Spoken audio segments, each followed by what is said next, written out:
तो कुठली शिष्यवृत्ती? कोणीतरी एकाने विचारा, एक पीएचडी परदेशात असलं नाही चालणार. प्रश्न नीट विचारा.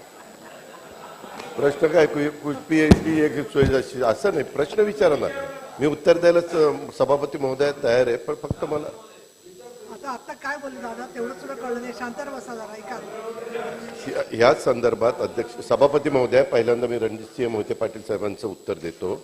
त्यांनी जे सांगितलं एक गोष्ट खरी आहे, मधल्या काळामध्ये राज्य सरकारने वेगवेगळ्या ठिकाणी हॉस्टेल सुरू करण्याचा निर्णय त्या बाबतीमध्ये घेतला. परंतु आता लगेचच जागा खरेदी करून हॉस्टेल जागा गव्हर्नमेंटकडनं घेऊन लगेच आपल्याला हॉस्टेल काही बांधता येत नव्हते, म्हणून सरकारने दुसरा निर्णय घेतला की छत्रपती शिवाजी महाराज सारथी जिल्हास्तरीय वसतिगृह संकुल योजना ही आपण सुरू केली.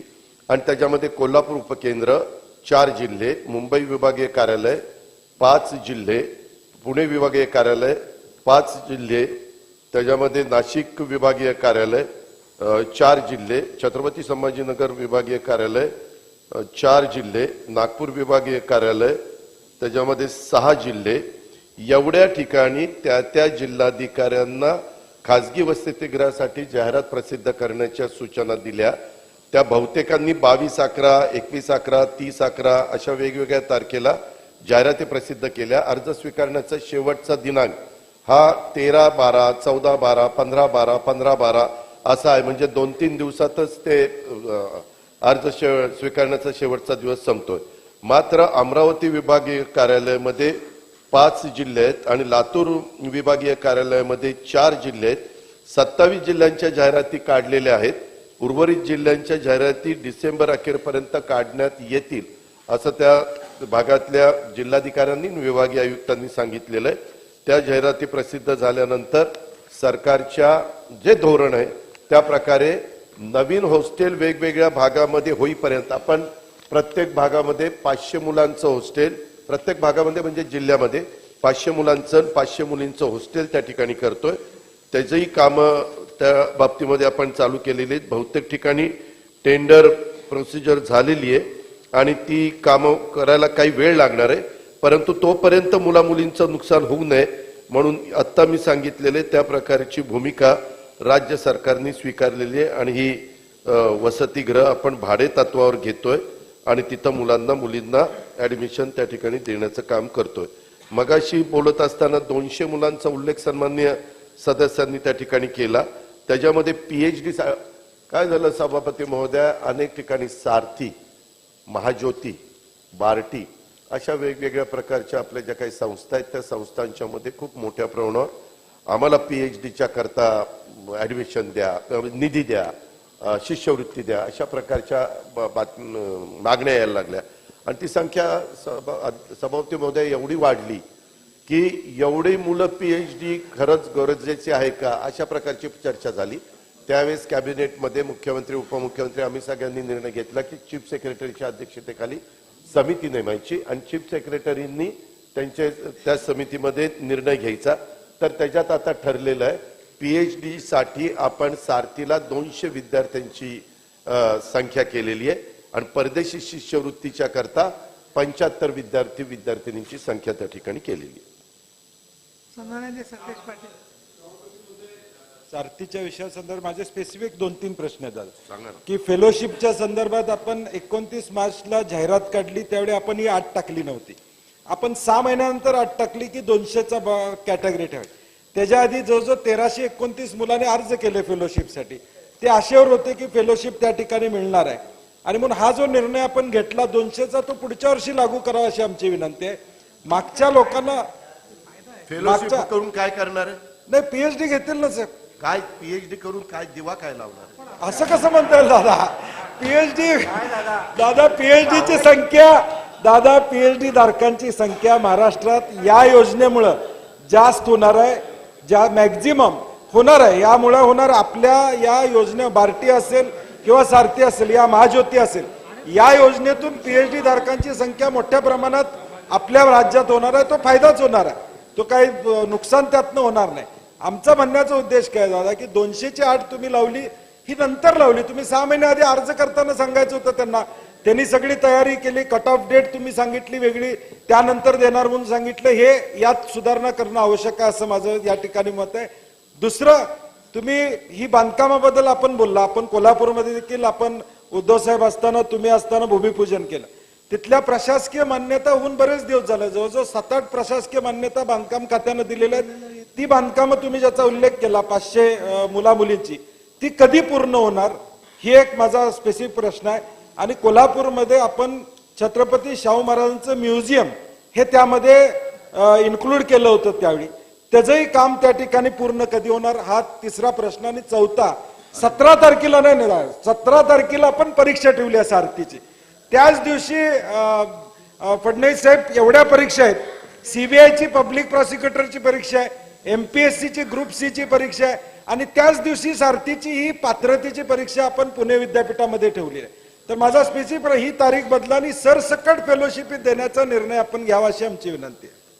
अध्यक्ष महोदय, जरूर सन्माननीय सदस्यांना काही सूचना करण्याचा अधिकार आहे, परंतु फार विचारांती राज्य सरकारने मगाशी फेलोशिप संदर्भातला निर्णय घेतला तरी देखील साधारण काही सन्माननीय सदस्यांच्या दोन्ही बाजूची काही सूचना आहे, त्याच्याबद्दल पुन्हा एकदा आम्ही फेरविचार करू. तो फेरविचार करत असताना त्यांची मागणी मान्यच होईल असं सांगता येत नाही, पण त्याबद्दलचा चर्चा त्या ठिकाणी करून ते खरोखरीच गरजेचं असेल तर जरूर सहानुभूतीपूर्वक विचार केला जाईल. मला सभागृहाला सन्माननीय सतेज पाटील साहेबांच्या प्रश्नाच्या निमित्तानं सांगायचंय की 22-23 मध्ये आपले एमपीएससी मध्ये 21-22ला क्लास 1ला 8 जण सिलेक्ट झाली आणि क्लास 2ला 62 जण सिलेक्ट झाली, असे 70 जण सिलेक्ट झाली. माझी सतेजजी आपल्यालाही सांगणं आहे की फेलोशिपच्या ऐवजी ह्यांनी एमपीएससी असेल किंवा इतर ज्या काही हे आहेत, IAS असतील, IPS असतील, IRS असतील, IFS असतील, अशा वेगवेगळ्या ठिकाणी पण त्यांनी प्रयत्न त्या ठिकाणी केला पाहिजे. आता जवळपास 22-23 मध्ये एकूण फार चांगले विद्यार्थी एमपीएससी मध्ये कृषीला, स्थापत्य अभियांत्रिकीला, यांत्रिकीला, वनला, न्यायिकला असे 74 विद्यार्थी क्लास 1ला पास झाले. क्लास 2ला 230 विद्यार्थी पास झाले. 304 विद्यार्थ्यांना त्याच्यामध्ये संधी त्या ठिकाणी मिळाली. आणि युपीएससीला 22-23 मध्ये जवळपास 17 विद्यार्थी त्या ठिकाणी पास झाले. IASला 2, IPSला 6, IRSला 2, IFSला 1 आणि आदरला 6. अशा पद्धतीनं आता विद्यार्थ्यांना कळावं लागलंय, त्याच्यामध्ये व्यवस्थितपणे त्यांना मार्गदर्शन प्रशिक्षण पण दिलं जात आहे. त्याच्याकरता सरकार सारथी संस्था मोठ्या प्रमाणावर त्या ठिकाणी खर्च देखील करते. अशा प्रकारचं एकंदरीत हे चित्र आहे. मी तुम्हाला दुसरं पण एक सभागृहाला ह्या निमित्तानं माहिती देऊ इच्छितो की ज्यावेळेस हे वेगवेगळे मुख्यालयाच्या संदर्भात तुम्ही जे काही विचारलं त्याच्यात पुण्याचं मुख्यालयाचं 87 कोटीचं काम हे बरंच अंशी पूर्णत्वाला गेलेलं आहे. कोल्हापूरला सतेजजी अडचण ही आली आहे, तेच जी जागा आपण निवडलेली आहे आणि भूमिपूजन केलं तिथं आरक्षण आहे. मला वाटतं न्यायालयाचं ते आता आपण बदललंय, परंतु आता ते नगरविकास 1 कडे आलेलं आहे. मी आजच संबंधित ACS नगरविकासला सांगितलं की ताबडतोब त्या ठिकाणी करून दे. ते बदल झाला की तिथं आपण साधारण कार्यालय करतो. 300 क्षमतेची अभ्यासिका आणि 500 क्षमतेचं प्रत्येकी मुलामुलींचं वसतिगृह आणि प्रशिक्षण केंद्र ते करतोय. नाशिकला जागा मिळालेली आहे, तिथं कार्यालय 300 क्षमतेचं अभ्यासिका, 500 क्षमतेची प्रत्येकी मुलामुलांची आणि प्रशिक्षण केंद्र. अशा पद्धतीनं ते 158 कोटीचं बजेट झालेलं आहे. कोल्हापूरचं 176 कोटीचं बजेट झालेलं आहे. छत्रपती संभाजीनगरमध्ये 140 कोटीचं अशाच प्रकारचं ती पण जागा आपल्याला मिळालेली आहे. त्याचं पण आता बांधकाम प्रशासकीय मान्यता वगैरे सगळं दिलेलं आहे. त्याचंही टेंडर त्या ठिकाणी काढण्यात येत आहे. खारघर नवी मुंबईला आपल्याला तिथं एक बांधलेली इमारत टॉवर मिळतोय.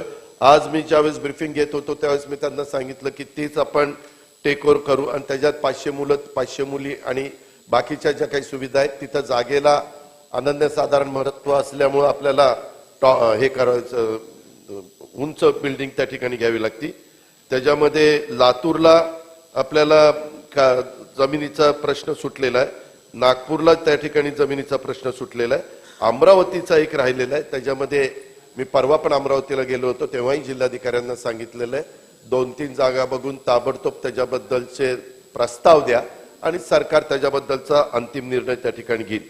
औंध ITI तुम्हाला पण माहिती आहे पुण्यातलं, तिथं जागा मिळायचं बाकी होतं पण ती पण जागा मिळालेली आहे. आता तिथं पण 154 कोटीचं बांधकाम असं त्या ठिकाणी सुरू केलं जातंय.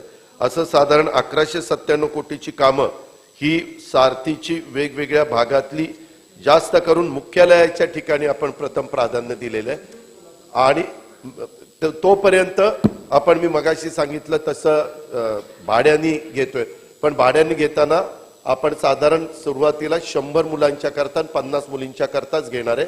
बाकीचा सगळा खर्च जसा आपला OBC विभाग करतो किंवा इतर विभाग सामाजिक न्याय विभाग करतो तशा प्रकारचा निधी हा त्या मुलांना मुलींना दिला जाणार आहे. त्याचबरोबर तुम्ही जे छत्रपती शाहू महाराजांच्या स्मारकाच्या बद्दलचं जे काही सांगितलं त्या संदर्भामध्ये मला आठवतंय आपण तिथं पालकमंत्री असताना त्याच्यामध्ये पुढाकार घेतलेला होता, परंतु नंतर आपण त्याच्यातनं म्हणजे आपलं सरकार गेलं. आता मी सरकारमध्ये ह्यांच्या सगळ्यांच्यामुळे आलेलो आहे, आता मी त्याच्यात लक्ष घालतो आणि त्या पद्धतीनं आपण लवकरच तो प्रश्न मार्गी लावू. मी त्याबद्दलचा शब्द तुमच्या उत्तराच्या निमित्तानं देतो. सन्माननीय विक्रम काळे.